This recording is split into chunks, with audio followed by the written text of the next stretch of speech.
मैंने देखा कि एक व्यापारी को तकलीफ आती है कि उसको बिजनेस बड़ा तो करना चाहता है पर जानता नहीं, उसके बाद जानकारी नहीं है। इसके लिए मैंने कई affordable problem solving short term courses launch किए हैं 2 महीने 3 महीने के, क्योंकि हमने आप सबसे मुलाकात करी अपने यूट्यूब चैनल के थ्रू और अपने इवेंट्स के थ्रू, जहां आपने मुझे अपनी नीड, इंटरेस्ट, कंसर्न, एक्सपेक्टेशन बताए। वर्किंग कैपिटल एक बहुत बड़ी तकलीफ है। क्या है वर्किंग कैपिटल? पहले इसको जरा समझते हैं कि बिजनेस फेल क्यों हो जाता है। देखिए, पहली चीज, अगर आपको कैश मैनेज नहीं करना आया अपने बिजनेस में, आप day to day operations manage नहीं कर पाएंगे। आपकी इन्वेंट्री और इक्विपमेंट पे अगर आपको और पैसा लगाना है, आप नहीं कर पाएंगे, नया प्रोडक्ट नहीं खरीद कर पाएंगे और पैसा कलेक्शन में ध्यान चला जाएगा। यार पैसा आया नहीं, उधारी चला गया, पैसा कैसे निकाल करके लाऊं, सेल्स कैसे बढ़ानी है, इससे ध्यान हट करके पैसे की कमी पे ध्यान ज़्यादा चला जाएगा। थोड़ा सा भी एक साइक्लिकल या थोड़ा सा भी सीजनल या एक सिचुएशनल इंपैक्ट आया ना आपके बिजनेस पे, एक दर्दनाक मौत के चलते आपका बिजनेस बंद हो जाएगा, पेनफुल डेथ हो जाएगी। कभी कभार एक बड़ी ग्रोथ अपॉर्चुनिटी आती है, लेकिन आपको फाइनेंस हैंडल करना नहीं आया था ठीक ढंग से, उसके कारण एक बड़ी ग्रोथ अपॉर्चुनिटी आप मिस कर जाते हैं। ट्रेड डिस्काउंट्स आपको नहीं मिलते, कैश हाथ में रहना चाहिए। क्या होता है ये वर्किंग कैपिटल का बिजनेस? देखिए, ये ऐसा बिजनेस है, इसकी एक ऐसी स्ट्रैटेजी अगर आप सीख गए तो पीछे से आने वाले सप्लायर के पैसे पे ही आप बिजनेस कर जाएंगे। आपको अपना पैसा ही नहीं लगाना पड़ेगा, चाहे आप प्रोडक्ट में है या सर्विस में है। कैश मैनेज करना आना चाहिए, नहीं तो आपकी फाइनेंशियल रेपुटेशन खत्म हो जाएगी और हो सकता है कि जिनको आपने उधार देना है वो एनसीएलटी जाके आपका वाइंडिंग अप पटिशन डाल के धंधे को खत्म कर देंगे। अब वर्किंग कैपिटल के अलावा कुछ टेक्नोलॉजी की समझ बहुत जरूरी है। एक दुकानदार को भी हम चाहते हैं कि वो अपने बिजनेस को ऑटोमेट करना सीखे। क्या होता है ऑटोमेशन बिजनेस का?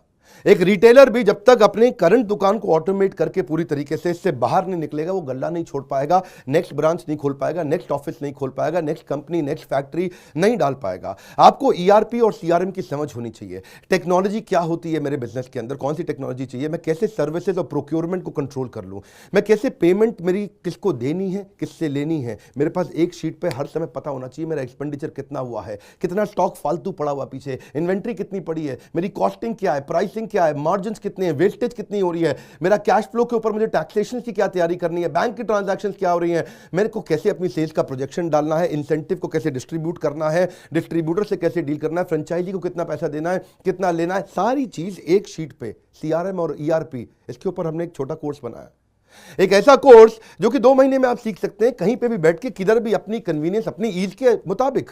अभी तक मैंने आपको 2 कोर्स समझाए थे, एक वर्किंग कैपिटल और एक ईआरपी और सीआरएम। अब एक और है, फाइनेंस फॉर नॉन फाइनेंस। आप में से कई व्यापारी है जिन्होंने चार्टर्ड अकाउंटेंसी नहीं करी है, जो एमबीए नहीं है फाइनेंस के अंदर। और जब आपने एमबीए फाइनेंस पढ़ा ही नहीं, चार्टर्ड अकाउंटेंसी पढ़ी नहीं, तो आपको बेसिक चीजें हैं। देखिए, फाइनेंस के अंदर 3 चीजें आनी जरूरी है।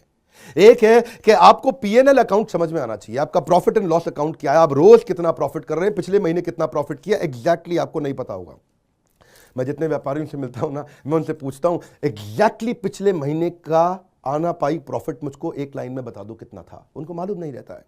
दूसरी चीज, बैलेंस शीट समझ में नहीं आती कि बैलेंस शीट बनती कैसे, समझनी कैसे है, उसका मेरी बिजनेस में क्या इंपैक्ट है। और तीसरी चीज, cash flow statement.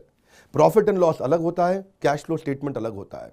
Cash flow हो सकता है आपके बुक्स में प्रॉफिट हो लेकिन हाथ में कैश ना हो सकता है आपके हाथ में कैश हो लेकिन बुक्स में प्रॉफिट ना हो। ये दोनों बिल्कुल अलग अलग चीजें हैं।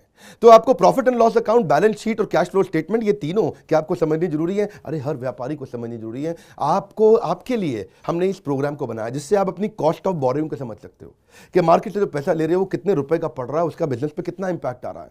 अगर आपकी कॉस्टिंग ठीक नहीं है, प्राइसिंग कभी ठीक नहीं हो सकती। कॉस्टिंग क्या होती है?